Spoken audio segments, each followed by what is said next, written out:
Are पार में वक्त है एक ब्रेकिंग स्टोरी का। इस समय संसद परिसर में जेपी नड्डा और गृह मंत्री अमित शाह के बीच में, बीजेपी के राष्ट्रीय अध्यक्ष जेपी नड्डा और गृह मंत्री अमित शाह के बीच में एक महत्वपूर्ण बैठक चल रही है। यह बड़ी खबर इस समय आ रही है। इस बड़ी खबर पर हम लगातार अपडेट आपको देना जारी रखेंगे, लेकिन मैं रुक करता हूं अजय आलोक का। अजय आलोक, संबित पात्रा ने प्रेस कॉन्फ्रेंस जब करी तो उन्होंने बड़े सारे आरोप लगाए। उन्होंने बोला राहुल गांधी ठीक से नहीं बैठते सदन के अंदर, वो घर का सोफा समझ के बैठते हैं। देखिए राहुल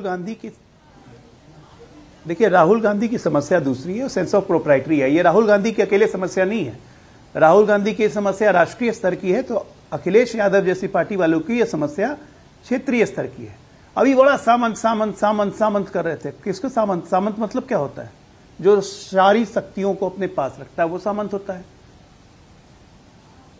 क्या ओबीसी जातियों का भला करने के चक्कर में किसी से जरा पूछिएगा कि यादवों में सबसे बड़ा सामंत कौन निकला भाई?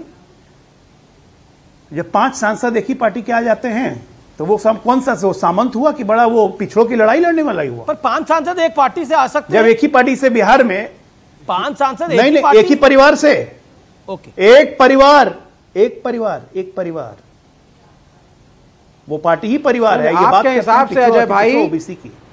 आप बिहार जाइएगा, आप बिहार जाइए भाजपा में उप मुख्यमंत्री, मंत्री, सांसद, राज्यसभा सांसद, एक मिनट, ये सभी एक साथ आ जाए, ये सभी एक साथ आ जाए तो ये हो गया क्या? ओबीसी का भला करने वाले लोग। अरे ये परिवारवादी पार्टी अपनी जातीय का आवरण ओढ़ के इस देश की जड़ों में मट्ठा घो रहे हैं। ये सिर्फ परिवारवादी हैं और कुछ नहीं है। इनको कोई ओबीसी से मतलब नहीं है, इनको कोई पिछड़ों से मतलब नहीं है, दलितों से मतलब नहीं है। और ये कह रहे थे कि पुजारी राम मंदिर का पहला ईंटा किसने रखा था? जरा बताइए सुनील यादव। ओके, विवेक प्रभु श्री राम है, पहला ईंटा किसने रखा था? देखिए, 2 चीजें बोलूंगा। दलित हैं, भाजपा सत्येंद्र दास महंत हैं, क्या हैं? पुजारी हैं राम मंदिर के। अरे विवेक जी से क्यों बुलवा रहे हैं अमित जी? ये तो एथिस्ट आदमी है, इनको तो धर्म से मतलब है नहीं। पर ये सनातन को गाली देंगे, सनातन को कोरोना बोलेंगे, नष्ट करने की बात करेंगे। इन लोग से क्या बात करनी है? क्यों डरते हैं? बात यहाँ पे राहुल गांधी की थी, टॉपिक का ही है। ये राहुल गांधी से भाग रहे हैं।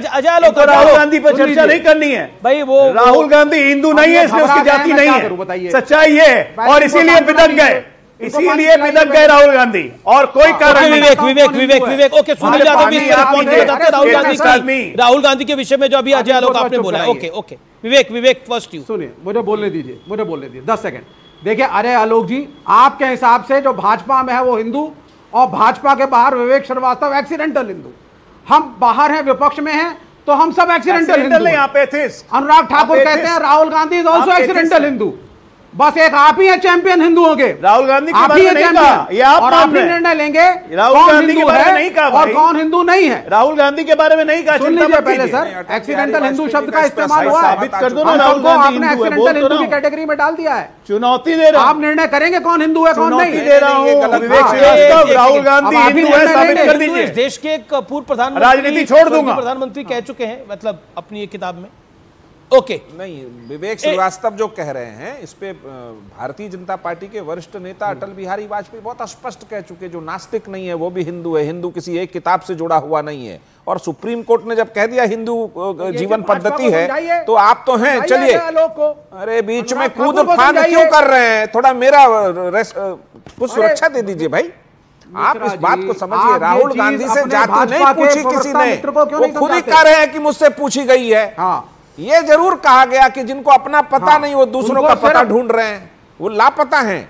आप समझिए, आपने प्रश्न उठाया है कि राहुल गांधी जो संसद में जिस तरह से बैठ रहे हैं, बैठना छोड़िए, वो जिस तरह से कह रहे हैं, उस संसद की तमाम गरिमा को, उसकी तमाम परंपराओं को, उसकी तमाम मान्यताओं की राहुल गांधी हत्या कर रहे हैं। ठीक, एक बिल्कुल नहीं। हम रोज जाति के आधार पे बात करेंगे, डिमांड उठाएंगे, पर आज स्पीकर ने भी आज आपको करवाना पड़ेगा। स्पीकर ने भी ये नया भारत है। ओके, सुनील यादव, आज स्पीकर ने भी राहुल गांधी को टोका, और उनको टोकना पड़ा कि वो जब स्पीकर बैठे हुए थे तो उनकी तरफ पीठ करके वो बैठ गए, तो टोकना पड़ा और फिर वो सीधा बैठे। क्या आपको लगता है, जो बीजेपी ने एक और विषय उठा दिया है कि राहुल गांधी सदन में ठीक से नहीं बैठते, घर का सोफा समझ के बैठते हैं? आज बीजेपी की प्रेस कॉन्फ्रेंस पे ये बात अमीश भाई, क्योंकि सदन की अपनी गरिमा होती है, हम लोग सदन में रहे हैं। जब आप सदन में एंट्री करते हैं, अगर कोई बोल रहा है सभापति को संबोधित करके, तो आप उसको सामने से क्रॉस नहीं कर सकते। और ये परंपराएं हैं कि जब आप उठेंगे तो सीट को झुक करके प्रणाम करेंगे, जब आप आएंगे बैठेंगे तो सीट को झुक करके प्रणाम करेंगे। परंपराएं हैं, आप सभापति की तरफ पीठ नहीं कर सकते। ये, और अगर सभापति ने टोका है तो ये अच्छी बातें हैं, सदन की परंपराएं बनी रहनी चाहिए। मैं दूसरी बात कह रहा हूं, मैं कह रहा हूं आज माननीय अखिलेश यादव जी या राहुल गांधी को लेकर के भाजपा में बेचैनी इसलिए है कि वो जाति जनगणना कराना चाहते हैं।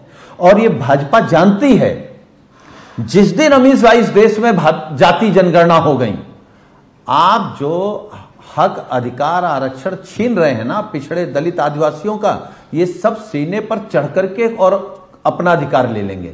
इनको बताने की जरूरत नहीं पड़ेगी, इनको केवल यह बताने की जरूरत है कि आपकी संख्या कितनी है और आपको मिल कितना रहा है। जी, नाबालिग के साथ गैंग रेप में बड़ी खबर आ रही है। नाबालिग के साथ गैंग रेप पे समाजवादी पार्टी के नेता अयोध्या में हिरासत में लिए गए हैं और साथ में उनके कर्मचारी भी हिरासत में लिए हैं। पुलिस हिरासत में सपा नेता मोइन खान इस समय की यह बड़ी खबर है।